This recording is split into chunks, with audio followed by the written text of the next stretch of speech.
Hello friends, അസ്സലാമു അലൈക്കും. സീനത്ത് സമീർ വ്ളോഗിലേക്ക് എല്ലാവർക്കും സ്വാഗതം. നമുക്കിന്ന് കാലത്തെ അടുക്കള വിശേഷം നോക്കാം. ഇന്ന് കാലത്ത് ചപ്പാത്തിക്ക് വേണ്ടി മാവ് കുഴച്ച് വെച്ചിട്ടുണ്ട് കേട്ടോ. അപ്പോൾ ഇന്നിപ്പോൾ മാവ് അവിടെ സെറ്റ് ആവട്ടെ. നമുക്ക് കറി ഇന്ന് ഗ്രീൻ പീസ് കറിയാണ് കേട്ടോ. അപ്പോൾ അതിന് കുക്കറിൽ സബോളയും തക്കാളിയും ഉരുളക്കിഴങ്ങൊക്കെ ഇട്ട് ഒന്ന് നല്ല വരട്ടി എടുക്കുന്നുണ്ട് കേട്ടോ. ഒന്ന് വണങ്ങി വരട്ടെ. അതിന് ശേഷം നമുക്കിതാ ഇഞ്ചി വെളുത്തുള്ളി പേസ്റ്റ് അരച്ച് ഫ്രിഡ്ജിൽ വെച്ചതാണ്. അപ്പോൾ നമുക്കിത് ആവശ്യത്തിന് ഇട്ട് കൊടുക്കാം. എല്ലാവർക്കും അറിയാം, എന്നാലും ഞാൻ ചെയ്യുന്ന രീതി എങ്ങനെയാണെന്ന് നിങ്ങൾ കാട്ടിത്തരണ്ടേ. അപ്പം ഇന്ന് അതാണ് കേട്ടോ കാട്ടിത്തരുന്നത്. അപ്പോൾ ഇതിട്ടിട്ട് നല്ലൊരു പരുവത്തിലാക്കി എടുക്കട്ടെ. ഇത് കറക്റ്റാണ് സെറ്റായി വന്നിട്ടുണ്ട് കേട്ടോ. ഇനിയിപ്പോൾ നമുക്ക് വേവിച്ച് വെച്ച കടല അതിലിടാം. നല്ല വെന്തിട്ടുമില്ല, പിന്നെ വേകാണ്ടും അളവിനുള്ള വേവാണ് കേട്ടോ. അത് നമുക്കത് അതിൽ കൊട്ടിട്ട് കുറച്ച് വെള്ളമുണ്ട്, അതോടെ കൊട്ടിട്ട് നമ്മുടെ മസാലപ്പൊടികളൊക്കെ ഇപ്പം എന്നെ വിളിക്കുമോ എന്നുള്ള സ്റ്റേജിലാണ് നിൽക്കുന്നത്. അപ്പോൾ മസാലകളൊക്കെ ഇടട്ടെ കേട്ടോ. അപ്പോൾ നമ്മൾ മസാലപ്പൊടിയൊക്കെ ഇട്ടു കേട്ടോ. മുളക് പൊടി 1.5 സ്പൂൺ ഇട്ടിട്ടുണ്ട്, മല്ലിപ്പൊടി 1 സ്പൂണ്, പിന്നെ പട്ട ഗ്രാമ്പിൻ്റെ പൊടി 1/2 സ്പൂൺ കേട്ടോ. പിന്നെ മീറ്റ് മസാലപ്പൊടിയും 1/2 സ്പൂൺ ഇട്ടിട്ടുണ്ട്, മഞ്ഞൾപ്പൊടിയും 1/2 സ്പൂണ്, ഉപ്പ് ആവശ്യത്തിന്. ഇതൊക്കെ ഇട്ട് സെറ്റാക്കി വെച്ചിട്ടുണ്ട് കേട്ടോ. തേങ്ങ ഒഴിക്കാത്ത ഒരു കറിയാണ്.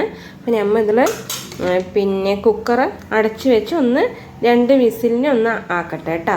നമ്മളിതാ വിസിലിന് വിട്ടിട്ടുണ്ട്. ഇനി 2 വിസിലോ 3 വിസിലോ വരട്ടെ. നമ്മൾ തേങ്ങ ഒഴിക്കാത്ത കാരണം പിന്നെ അത് നല്ലൊരു കുഴഞ്ഞ പരുവത്തിൽ വരണമല്ലോ, അതല്ലേ ടേസ്റ്റ്. അപ്പം നമുക്ക് എടുത്ത സാധനങ്ങളൊക്കെ അതത് സ്ഥലത്തിൽ കൊണ്ട് വയ്ക്കാം. അങ്ങനെ വെച്ചില്ലെങ്കിൽ എനിക്കൊരു സമാധാനം ഉണ്ടാകില്ല. അപ്പം നമ്മൾ അങ്ങനെയെല്ലാം കറക്റ്റാക്കി വയ്ക്കട്ടെ. നമ്മൾ കുക്കിംഗ് ചെയ്യുമ്പോൾ മെയിനായിട്ട് നമ്മൾ ഈ റാക്കിൽ എടുത്ത സാധനങ്ങളൊക്കെ അത് അവിടെ തന്നെ വെച്ചാൽ അടുക്കളയും ഒന്ന് ക്ലീൻ ആയിട്ട് ഉണ്ടാകും അല്ലേ. ഞാൻ അങ്ങനെ തന്നെ കേട്ടോ ചെയ്യുള്ളൂ. ഞാനിതിപ്പോൾ വീഡിയോയ്ക്ക് വേണ്ടി ചെയ്യണതൊന്നുമല്ല. പിന്നെ എൻ്റെ ഒരു സ്വഭാവം അങ്ങനെയാണ്. അതൊക്കെ ഞാനൊന്ന് കറക്റ്റാക്കി വെച്ചാൽ പിന്നെ നമുക്ക് ഒരുപാട് പണികൾ ഉണ്ടാകില്ല. വെക്കണ സ്ഥലത്ത് വെക്കണം. നമ്മുടെ 2 ഡപ്പയൊക്കെ കാര്യമുണ്ട് കേട്ടോ. അതിലൊക്കെ സാധനങ്ങൾ കൊട്ടി വെക്കണം. നമുക്കിതൊക്കെ ഒന്ന് വിസിൽ വന്നിട്ട് കറിയൊക്കെ കാണാം. ചപ്പാത്തിയൊക്കെ പരത്തിക്കൊണ്ടിരിക്കുകയാണ് കേട്ടോ. കുറച്ചൊക്കെ പരത്തി. ഇനിയിതാ പരത്ത ഒരു 3 എണ്ണം ഉണ്ട്. ഞാൻ ഇവിടെ വെച്ചിട്ടാണ് കേട്ടോ ചപ്പാത്തി പരത്തണത്. ചപ്പാത്തി കല്ലൊന്നും എടുക്കില്ല. ഇതാകുമ്പോൾ ഒന്ന് തുടച്ച് വൃത്തിയാക്കിയിട്ട് പരത്തല്ലേ.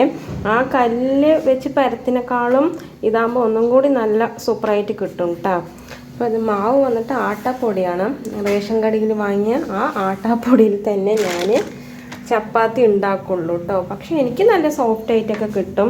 ഒരു അരമണിക്കൂർ 1/4 മണിക്കൂറൊക്കെ ഒന്ന് കുഴച്ചിട്ട് വെച്ചാൽ സോഫ്റ്റ് ഉണ്ട്. കുറച്ച് ഉപ്പും ഞാൻ കുറച്ച് പഞ്ചസാരയും ഇടും കേട്ടോ. പിന്നെ നമ്മൾ സാധാ വെള്ളത്തിലോ അല്ലെങ്കിൽ ചൂടുവെള്ളത്തിലോ ഇളം ചൂടുള്ള വെള്ളം ഉണ്ടല്ലോ അതിലോ ആണ് ഞാൻ കുഴയ്ക്കണത്. ഞാൻ ചപ്പാത്തി ഉണ്ടാക്കിക്കൊണ്ടിരിക്കണുണ്ട്. നസ്മിയാണ് കേട്ടോ ചപ്പാത്തി ഉണ്ടാക്കണത്, ചുട്ടെടുക്കണത്. ചപ്പാത്തിയൊക്കെ റെഡി ആയിട്ടുണ്ട്. കറിയും റെഡിയായി. ഇങ്ങനെയാണ് ഞാൻ ഉദ്ദേശിച്ചത്. റെഡിയായി. കുട്ടികൾ 2 പേരും കഴിച്ചു കേട്ടോ. അവർ 2 പേർക്കും ഇന്ന് ട്യൂഷനും മദ്രസയ്ക്കൊക്കെ പോകണം. 2 പേരും കഴിച്ചു. അപ്പോൾ ഈ പരിപാടിയൊക്കെ കഴിഞ്ഞാൽ അടുക്കള എന്ത് ലെവലിൽ കിടക്കണം കാട്ടിത്തരാം കേട്ടോ. നമ്മുടെ അടുക്കള ക്ലീനായി കിടക്കുന്നുണ്ട്. ക്ലീനാക്കി വെച്ചു കേട്ടോ. രാവിലത്തെ പണി കഴിഞ്ഞ് ഇനിയിപ്പോൾ ഉച്ചയ്ക്ക് കറിയൊക്കെ വെക്കണമല്ലോ, ചോറും കറിയൊക്കെ വെക്കണം. അപ്പോൾ ഇങ്ങനെ ഒന്ന് ആക്കി വെച്ചാൽ പിന്നെ നമുക്ക് ഉച്ചത്തെ പണി എളുപ്പമായിരിക്കും. ഇതിൽ കുറച്ചും കൂടി കറിയുണ്ട്.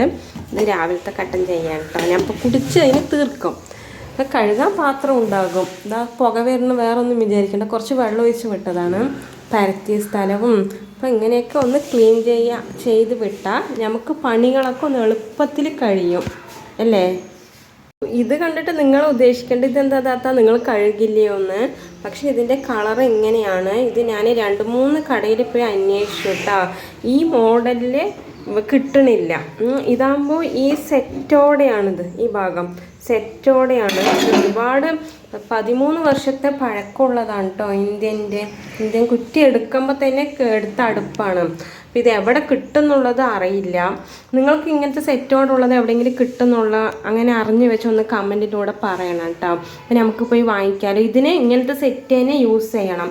നമുക്ക് സാധാരണ പോലെ ഈ പ്ലേറ്റ് വേറെ ഇത് വേറെ ആയിട്ട് യൂസ് ചെയ്യാൻ പറ്റില്ല എന്ന്. അങ്ങനെയാണെന്ന് വെച്ചാൽ നമ്മുടെ ഇവിടെ അടുത്തുള്ള പാത്രക്കടകളിലൊക്കെ ഉണ്ട്.